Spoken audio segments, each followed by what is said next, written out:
தமிழ் மீடியர்களுக்கு அன்பு வணக்கம். இன்னைக்கு எதை பத்தி பார்க்க போறோம் பார்த்தீங்கன்னா, இஸ்ரேல், அமெரிக்கா மற்றும் ஈரான் இந்த 3 நாட்டுக்கான போர் பார்த்தீங்க அப்படின்னா, இன்னும் தொடர்ந்து போயிட்டு தான் இருக்கு. இது எப்பதான் முடிவுக்கு வரும் அப்படின்னு அந்த 3 நாட்டுக்கு மட்டும் இல்லங்க, எல்லா நாட்டுக்குமே இது கேள்விக்குறியா இருக்கு. இத தொடர்ந்து ஈரான்ல பார்த்தீங்கன்னா, அந்த தலைவரான அயதுல்லா அலிய கொண்டாங்க இல்லையா?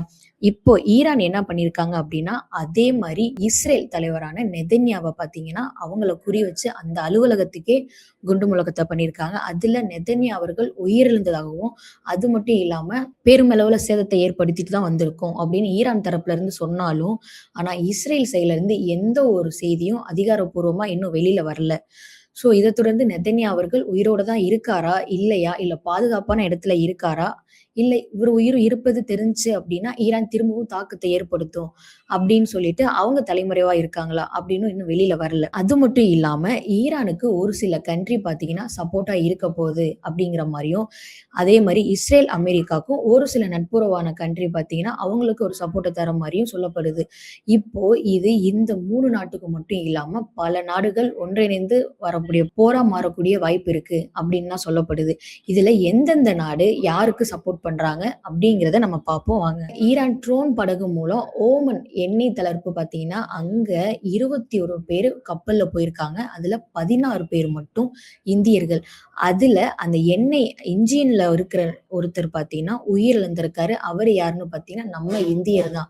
நம்ம இந்திய நாட்டுல இருந்து நெறைய பேரு ஈரான்ல இருக்காங்க, அமெரிக்கா எல்லா இடத்துலயுமே நம்ம இந்தியர்கள் இருக்காங்க. இத தொடர்ந்து பார்த்தீங்கன்னா, ஏன் அமெரிக்கர்களே பல பேர் ஈரான்ல இருக்கதாகவும் சொல்லப்படுது. அத தொடர்ந்து அமெரிக்க அதிபர் ட்ரம்ப் என்ன சொல்லியிருக்காருன்னா, ஈரான்ல இருக்கக்கூடிய அமெரிக்கர்கள் பத்திரமா இருங்க. அது மட்டும் இல்லாம சவுதி அரேபியா, இது மாரி நெறைய இடத்துல ஈரான் தாக்கிட்டு இருக்காங்க. நீங்க எல்லாமே பத்திரமா சேஃபா இருங்க. அப்படின்னு சொல்லிட்டு ட்ரம்ப் அவர்கள் சொல்லியிருக்காங்க. இவ்வளோ தூரம் சொல்றாரு. இந்த போர அப்ப நிறுத்தலாம் இல்லையா? ஏன் அப்படின்னா, அமெரிக்கர்களுமே இதுல பாதிக்கப்படுறாங்க. இவங்க ஈரான ஃபுல்லா தாக்கணும் அப்படின்னு நினைக்கிறாங்களே தவிர, அங்க இருக்கக்கூடிய ஏழை எளிய மக்கள், குழந்தைங்க, பெரியவங்க எல்லாரும் பாதிக்கப்படுறாங்க. இதுக்கு இவங்க பேச்சுவார்த்தைக்கே திரும்பவும் தொடங்கியிருக்கலாம். ஏன் இந்த அளவுக்கு ட்ரம்ப் இவங்கள இவ்ளோ தாக்குறாரு அப்படிங்கிறது தெரியல. ஏன்னா நெதன்யா ட்ரம்போட அதிக கோவத்துல இருக்காரு அப்படின்னு சொல்லலாம். ஏன் அப்படின்னா, ஆல்ரெடி நம்ம சொல்லியிருந்தபடி ஈரான் அவர்கள் இஸ்ரேல தாக்கியிருந்தாங்க இல்லையா? இப்போ திரும்பவும் அமெரிக்கா தாக்கும் அப்படின்னு நினைச்சிட்டு இருக்க டைம்ல தான் இஸ்ரேல் பார்த்தீங்க அப்படின்னா, ஈரான தாக்கியிருக்காங்க. இத தொடர்ந்து ஒவ்வொரு இடத்தையும் ஈரான் நெத்தன்யாவ தான் குறி வச்சிருக்காங்க ஃபர்ஸ்ட்டு. அத தொடர்ந்து முக்கிய தலைவர்கள குறி வச்சு அடிப்போம். அமெரிக்காவும் அடிப்போம் அப்படின்னு சொல்லிட்டு ஈரான் தரப்புல இருந்து சொல்லப்படுது. அது மட்டும் இல்லங்க, ஈரான்ல தான் அந்த ஹோர்மோன் நீரிணைவு அப்படிங்கிற இடத்துல இருந்து தான் எல்லாருக்கும் எண்ணெய் வளமா இருக்கட்டும் அண்ட் பெட்ரோல் இது எல்லாமே அந்த இடத்துல இருந்து தான் வருது. ஏன்னா, அந்த இடத்த தாண்டி தான் எல்லா நாட்டுக்கும் நமக்கு சப்ளை ஆகுது. அந்த இடத்துல எந்த ஒரு நாட்டு கப்பல் வந்தாலும் அத தாக்குவோம் அப்படின்னு சொல்லிட்டு ஈரான் தரப்புல இருந்து சொல்லப்படுது. அத தொடர்ந்து பார்த்தீங்க அப்படின்னா, 21 பேரு கப்பல்ல போயிருக்காங்க. அதுல 16 பேரு இந்தியர்கள். அதுல இன்ஜின் அறையில இருக்கக்கூடிய இந்தியர் ஒருவர் படுகாயம் அடைந்து இறந்திருக்காருன்னு தான் சொல்லப்படுது. இதுல பார்த்தீங்கன்னா, இந்தியர்களும் பெருமளவுல சேதத்த ஏற்படுத்திட்டு இருக்காங்க. நம்ம கண்ட்ரில இருந்து அதாவது இந்தியால இருந்து என்னதான் காங்கிரஸ் கட்சியில இருந்து அவங்க சொன்னாலும், பிரதமர் மோடி அவர்கள் தரப்புல இருந்து இன்னும் அதிகாரப்பூர்வமா இந்த போர நிறுத்துங்க அப்படின்னு சொல்லிட்டு எந்த ஒரு செய்தியும் போல. அதே சமயம் இந்தியர்கள பாதுகாப்பா வச்சுக்கோங்க அப்படின்னு சொல்லியிருக்காங்களே தவிர, இந்த போர நிறுத்துங்க அப்படிங்கிற மாரி நம்ம நாட்டு தரப்புல இருந்து மோடி அவர்கள் எந்த ஒரு செய்தியும் அந்த நாட்டுக்கு ட்ரம்ப் அவர்களுக்கும், நெத்தன்யா அவர்களுக்கும் எந்த ஒரு செய்தியும் அனுப்பப்படல. அப்படிங்கிறதும் இன்னொரு ஆச்சரியமா தான் இருக்கு. அது மட்டும் இல்லாம இப்போ அயதுல்லா அலிக்கு அப்புறம் அவங்க பேரன், பேத்தி, அவங்க குடும்ப உறவினர்கள் நெறைய பேர் இறந்தாலும், இப்போ பார்த்தீங்க அப்படின்னா, ஈரான்ல முக்கிய தலைவர்கள தான் குறி வச்சு அடிச்சிட்டு இருக்காங்க. அதுல பாதுகாப்பு அமைச்சர் இறந்திருக்காரு.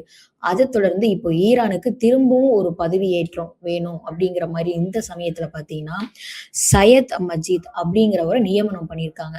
இத தொடர்ந்து திரும்பவும் இவங்க ஒரு நியமனம் பண்ணுவாங்க. அவங்களையும் அவங்க கொல்லுவாங்க. இப்போ பார்த்தீங்க அப்படின்னா, முக்கிய தலைவர்களே குறி வச்சு அடிச்சிட்டு இருக்கப்போ, இப்போ ஈரானுக்கும் பார்த்தீங்க அப்படின்னா, பெரும் அளவுல எந்த ஒரு சப்போர்ட்டோ, பாதுகாப்போ கிடையாது. அப்படிங்கிறப்போ அவங்க எந்த அளவுக்கு தாக்கத்தை ஏற்படுத்த போறாங்க? ஒருவேள இந்த போர் அமெரிக்கா ட்ரம்ப் அவர்கள் நிறுத்துனா, அவங்களும் நிறுத்துவாங்களா? அப்படிங்கிறதும் கேள்விக்குறியா இருக்கு. அண்ட் அது மட்டும் இல்லங்க. ஈரான்ல பார்த்தீங்க அப்படின்னா, உணவு பிரிவிலயும் புலனாய்வுத்துறை துணை அமைச்சர் அவங்களும் இறந்திருக்காங்க. இது ஏன் கரெக்ட்டா பார்த்தீங்க அப்படின்னா, ட்ரம்ப் அவர்கள் பிளான் பண்ணி தான் பண்ணியிருக்காருன்னு சொல்லலாம். ஏன்னா, எடுத்தோனே செஸ் போர்டு மாரி அந்த கிங்க தூக்கிட்டான் அப்படின்னா, பின்னாடி இருக்கிற எல்லாத்தையும் தூக்கிரலாம் அப்படின்னு சொல்லிட்டு கரெக்ட்டா பிளான் பண்ணி அவங்க அடிச்சிட்டு இருக்காங்கன்னு தான் சொல்லப்படுது. ஏன்னா, அயதுல்லா அலிக்கு அப்புறம் முக்கிய தலைவர்கள தான் பார்த்து பார்த்து குறி வச்சு கொண்டுட்டு இருக்காங்கன்னு சொல்லலாம். அண்ட் இஸ்ரேல் மக்களும் பார்த்தீங்க அப்படின்னா, இந்த பயத்தினால அதாவது அண்டர் கிரவுண்ட்ல போயிட்டு ஒளிஞ்சு தலைமறைவா அங்கேயே தங்கி சாப்பாடு எல்லாமே அங்கேயே பண்ணிட்டு இருக்காங்கன்னு சொல்லப்படுது. அதுக்கப்புறம் தரைவழி போர் தான் நடக்கும் அப்படின்னு ஈரான் தரப்புல இருந்து சொல்லப்படுது. இஸ்ரேல் மக்களும் பார்த்தீங்கன்னா, பெருமளவுல பயத்துல இருக்காங்கன்னு தான் சொல்லப்படுது. அப்ப ஏன் நெத்தனியா இவ்ளோ போராட்டம் பண்றாங்க அப்படின்னு தானே யோசிக்கிறீங்க. அதுதான் எல்லாருக்குமே கொஸ்டின் மார்க்கா இருக்கு. அது மட்டும் இல்லங்க, ஈரான்ல பார்த்தீங்க அப்படின்னா, சராசரியா 150 குழந்தைகள். அதாவது நெத்தன்யா, ட்ரம்ப் அவர்கள் குறி வச்சு அடிச்ச இடம் தான் ஈரான்ல 2 ஸ்கூல்ல அடிச்சிருக்காங்க. அதுல 150க்கும் மேற்பட்ட மாணவர்கள் உயிரிழந்திருக்காங்க. அதைத் தொடர்ந்து ஈரான் என்ன பண்ணியிருக்காங்க பார்த்தீங்கன்னா, சவுதி அரேபியால இருக்கக்கூடிய அமெரிக்கர்கள குறி வச்சு கொண்டிருக்காங்க. அதாவது 2 ட்ரோன் ஏவுகணை மூலமா அங்க தாக்கியிருக்காங்க. அங்க அமெரிக்கர்கள் இறந்திருக்காங்க. அதைத் தொடர்ந்து ட்ரம்ப் அவர்கள் திரும்பவும் அறிக்கை விட்டிருக்காரு. இன்னும் நாங்க பெருமளவுல பாதிப்பை ஏற்படுத்துவோம் அப்படின்னு சொல்லிட்டு ட்ரம்ப் அவர்கள் சொல்லியிருக்காங்க. அதாவது இஸ்ரேலுக்கும் அமெரிக்காவுக்கும் பார்த்தீங்கன்னா, நாங்க சப்போர்ட்டா இருப்போம்னு சொல்லிட்டு ஒரு சில கண்ட்ரிக்கு ஆறுதல் தெரிவிச்சிருக்காங்க. அது என்ன கண்ட்ரின்னு பார்த்தீங்கன்னா, பிரான்ஸ், ஜெர்மன், யுகே இவங்க எல்லாரும் அவங்களுக்கு சப்போர்ட் பண்றாங்க. அண்ட் அது மட்டும் இல்லாம ஈரானுக்கு பார்த்தீங்க அப்படின்னா, சீனா வந்து சப்போர்ட் பண்ணுவோம் அப்படின்னு சொல்லியிருக்காங்க. உலக அளவுல சீனா தான் ஆக்சுவலி 3 கண்ட்ரின்னு சொல்லலாம். அத தொடர்ந்து அமெரிக்கா தான் 4வது கண்ட்ரின்னு சொல்லலாம். நம்ம இந்தியா பார்த்தீங்கன்னா 7வது இடத்துல இருக்கு. ஆனா இந்த ஈரான் பார்த்தீங்க அப்படின்னா, இதுவுமே சின்ன கண்ட்ரிலாம் இல்லங்க. ரொம்ப பெரிய கண்ட்ரி தான். 200 நாடுகள் இருக்கு இல்லையா? அந்த 200ல 17வது இடத்த பிடிச்சிருக்கிறது தான் ஈரான். அவ்ளோ பெரிய நாடு. அத பார்த்தீங்க அப்படின்னா, இந்த 2 நாடும் சேர்ந்து தாக்கிட்டு இருக்காங்க. இந்த நாட்டுக்கு பார்த்தீங்கன்னா, ஈரானுக்கு 3வது இடத்துல இருக்கக்கூடிய சீனா நாடு தனக்கு ஆதரிக்கும் அப்படிங்கிற மாரி ஈரான் தரப்புல இருந்து சொல்லப்படுது. ஆனா, சீனா சைட்ல இருந்து இன்னும் வெளியில அதிகாரப்பூர்வமா வெளியில வரலனாலும், ஆனா சீனா அதிபர் என்ன பண்ணியிருக்காரு அப்படின்னா, ட்ரம்ப் அவர்களுக்கு அறிக்கை ஒண்ணு விட்டிருக்காரு. இந்த போர நீங்க உடனடியா நிறுத்தி ஆகணும். நிறுத்தல அப்படின்னா, நாங்க ஈரானுக்கு சப்போர்ட் பண்ற மாரி தான் இருக்கும் அப்படின்னு சொல்லியிருக்காரு. ஏன் அப்படின்னா, இந்த போர் அவங்கள மட்டும் இல்லாம அதர் கண்ட்ரீஸும் பாதிப்பை ஏற்படுத்தும் இல்லையா? அதனால சீனா ரொம்பவே இத துல்லியமா சொல்லியிருக்காரு. ஆனா நம்ம நாடு பார்த்தீங்கன்னா, நம்ம நாட்டு மக்கள காப்பாத்துனா போதுன்ற மாரி அங்க இருக்கிற இந்தியர்கள தான் பார்த்துக்கோங்கன்னு சொல்றோமே தவிர, நம்ம நாட்டுல இருந்து மோடி அவர்கள் இன்னும் எந்த ஒரு செய்தியும் அவங்களுக்கு அனுப்பல. அது மட்டும் இல்லாம இதுல பார்த்தீங்க அப்படின்னா, 550 ஈரான் மக்கள் இறந்திருக்காங்க. 48 முக்கிய தலைவர்கள் ஈரான்ல இறந்திருக்காங்க. ஆனா அமெரிக்கால பார்த்தீங்க அப்படின்னா 4 பேர் இறந்திருக்காங்க. 4 பேர் காயமடைஞ்சிருக்கு.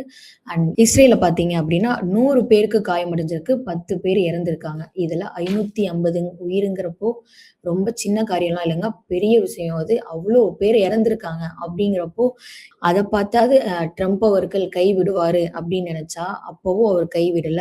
இன்னும் முக்கிய தலைவர்கள அவர் குறி வச்சு அடிச்சுட்டு தான் இருக்காரு. ஆனா அது மட்டும் இல்லாம, இங்க என்ன ஆயிருக்கு பார்த்தீங்க அப்படின்னா, ட்ரம்ப் அவர்கள் இன்னொரு அறிக்கையும் அவர் விட்டிருக்காரு. என்ன அப்படின்னா, ஈரான்ல இருக்கக்கூடிய முக்கிய கப்பல்கள அழிச்சாச்சு. இன்னும் எல்லா கப்பலும் அழிக்கப்படும் அப்படின்னு சொல்லியிருக்காரு. அது மட்டும் இல்லாம, அவர் என்ன பண்ணியிருக்காரு அப்படின்னா, நோவல் ஹெட் குவார்ட்டர்ஸ குறி வச்சு அடிச்சு அத அழிச்சிருக்காரு. இப்போ இந்த போர்னால நெறைய கண்ட்ரீஸ் பாதிக்கப்படுது. அந்த இதில பார்த்தீங்க அப்டின்னா, நம்ம இந்தியாவுல இருந்து செல்லக்கூடிய ஃப்ளைட்ட பார்த்தீங்க அப்டின்னா, கேன்சல் பண்ணியிருக்காங்க. அது மட்டும் இல்லாம 3 நாள் தொடர்ந்து இத கேன்சல் பண்ணியிருக்காங்க. சவுதி அரேபியா, கத்தார், இஸ்ரேல் இந்த நாட்டுக்கு போகக்கூடிய ஃப்ளைட்ஸ் எல்லாமே ரத்து பண்ணியிருக்காங்க. அது மட்டும் இல்லாம மத்த கண்ட்ரீஸ்லயும் பார்த்தீங்க அப்டின்னா, துபாயில இருந்து வரக்கூடிய எல்லா ஃப்ளைட்ஸுமே ரத்தாயிருக்கு. நம்ம இந்தியரான மக்கள் நெறைய பேரு துபாய்க்கு சுற்றுலா பயணியா போயிருக்காங்க. இப்போ இந்த போரின் காரணமால நெறைய பேருக்கு அங்க பெருமளவுல பாதிப்பை ஏற்படுத்தியதுன்னு சொல்லலாம். அது மட்டும் இல்லாம சுற்றுலா தலத்துக்கு போன நம்ம இந்தியர்கள் நெறைய பேரு அங்க மாட்டிட்டு இருக்காங்க.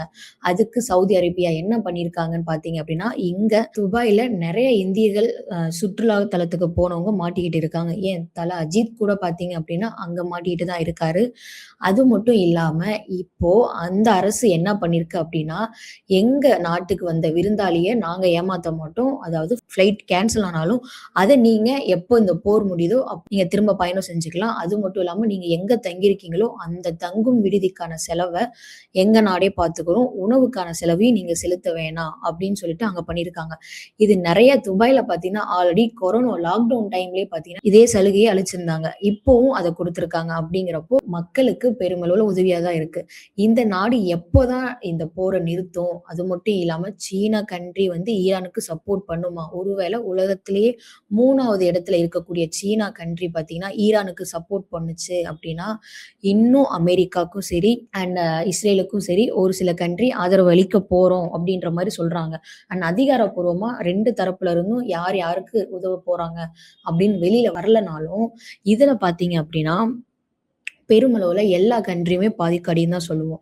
ஏன் அப்டின்னா, அதாவது ஹோர்மூன் நீரிணை அப்படிங்கிற இடத்துல இருந்து தான் எல்லாருக்கும் எண்ணெய் வளமா இருக்கட்டும், பெட்ரோல் இது எல்லாமே சப்ளை ஆகுது. இத ஈரான் தான் பார்த்துட்டு இருக்கு. அப்போ இப்ப ஈரான் பெருமளவுல பாதிக்கப்பட்டிருக்கனால, அந்த இடத்துல எந்த கண்ட்ரி கப்பல் வந்தாலும் அழிப்போம் அப்படின்னு சொல்லியிருக்காங்களே. இத தொடர்ந்து இலங்கையில என்ன பண்ணியிருக்காங்கன்னு பார்த்தீங்க அப்படின்னா, பெட்ரோல் செலவு அதிகரிக்க வாய்ப்பு இருக்கு. ஒருவேள தீர்றதுக்கு வாய்ப்பு இருக்குன்னு சொல்லிட்டு அவ்ளோ கூட்டமா அத வாங்கியிருக்காங்க. அந்த அரசு என்ன பண்ணியிருக்குன்னு பார்த்தீங்கன்னா, ஸோ 1 மாசத்துக்கு தேவையான எல்லா வளமும் நம்மகிட்ட இருக்கு. அதனால நீங்க இதுக்கு கவலைப்பட வேணாம் அப்படின்னு தான் சொல்லியிருக்காங்க. அப்போ இனிமேல் பெட்ரோல் விலை, எண்ணெய் விலை இதெல்லாம் அதிகரிக்குமான்னு கேட்டா, ஆமாங்க அதிகரிக்கிறதுக்கு நெறையாவே வாய்ப்பு இருக்கு.